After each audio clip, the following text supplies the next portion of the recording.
le poison de la ricine.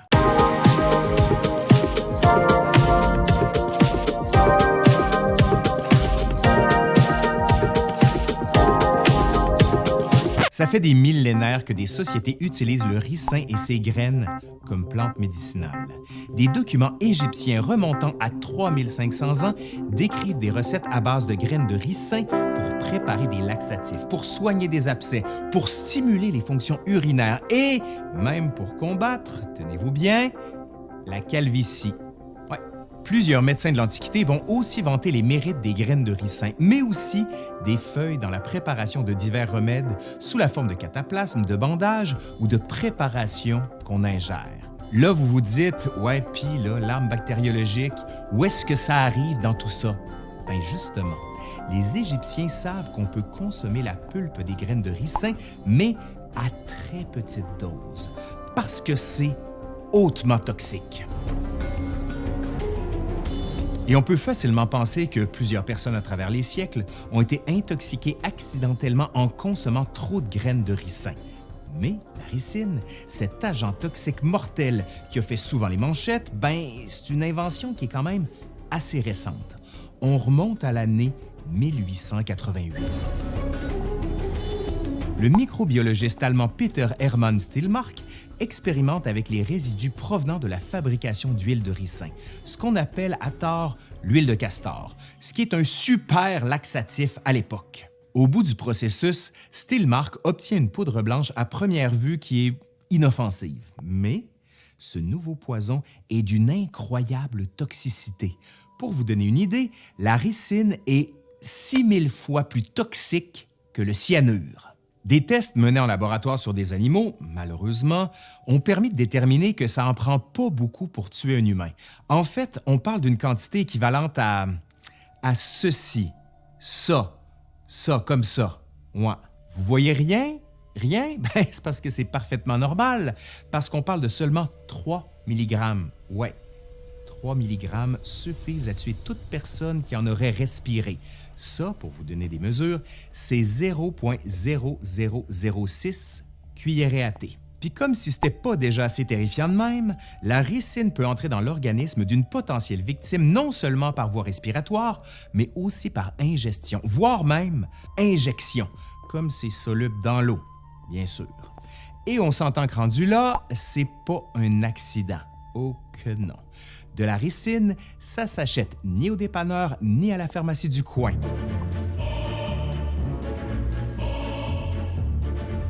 Donc, concrètement, ce poison-là agit sur l'organisme en bloquant la production de protéines au niveau cellulaire. Les cellules meurent et ça provoque chez l'individu toutes sortes de symptômes comme la fièvre, la nausée, les difficultés respiratoires et ça peut même culminer dans la mort. Hélas, il n'y a aucun, et je dis bien aucun antidote à la ricine. Et non, pas étonnant que rapidement après sa découverte, des gouvernements de différents pays vont voir dans cet agent toxique facile à produire un potentiel militaire incroyable pour faire plier un ennemi et changer le cours d'un conflit armé. Pendant la Première et la Deuxième Guerre mondiale, des scientifiques travaillant pour les Alliés vont chercher toutes sortes de façons d'utiliser la force meurtrière de la ricine. On a pensé à enduire les balles ou encore on a cherché à produire des nuages de poussière toxique qui seraient dirigés vers les lignes ennemies, par exemple. Mais le problème, c'est que la ricine, c'est une substance qui est sensible à la chaleur et qui perd facilement de sa toxicité. On a aussi découvert entre-temps d'autres agents toxiques plus puissants et mieux adaptés pour des applications militaires, comme la toxine botulique de type A. Bref, la ricine n'est jamais devenue une arme biologique déployée à grande échelle. Quoique, plusieurs experts pensent que Saddam Hussein en a utilisé comme agent pathogène pendant les années 1980, mais ça n'a jamais été prouvé hors de tout doute. En fait, les chercheurs et les militaires ont compris, après toutes sortes de tests, que la ricine était mieux adaptée à des attaques ciblées à plus petite échelle. Parlant de ciblé, il existe un cas d'empoisonnement à la ricine qui va, passer à l'histoire. On est en 1978, à Londres, en Angleterre.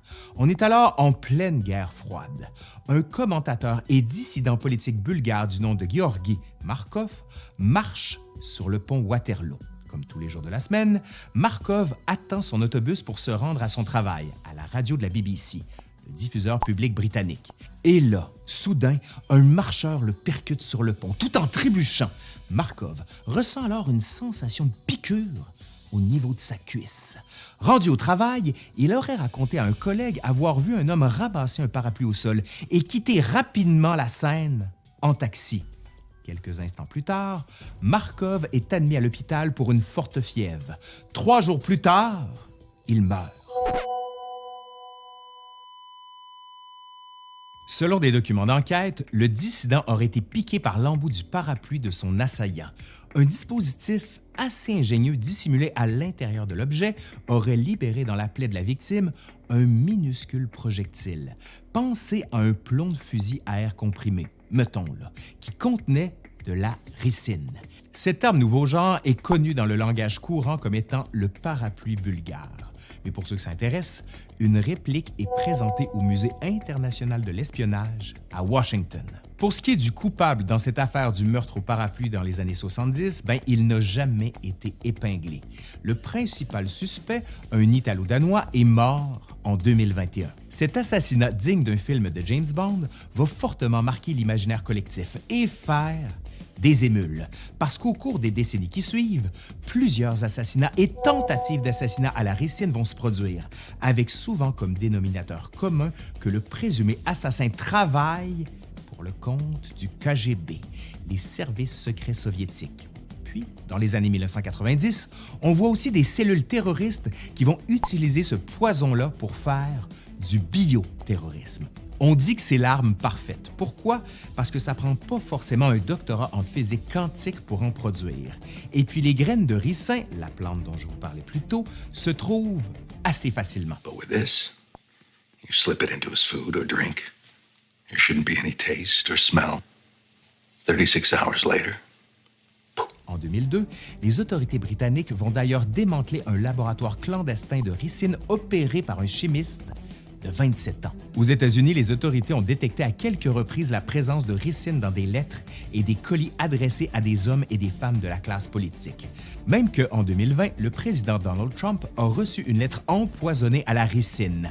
La lettre ne s'est jamais rendue à lui, mais l'expéditrice, elle, fait maintenant face à la justice. Et pour la petite histoire, on parle d'une femme dans la cinquantaine qui habite Saint-Hubert, en banlieue de Montréal.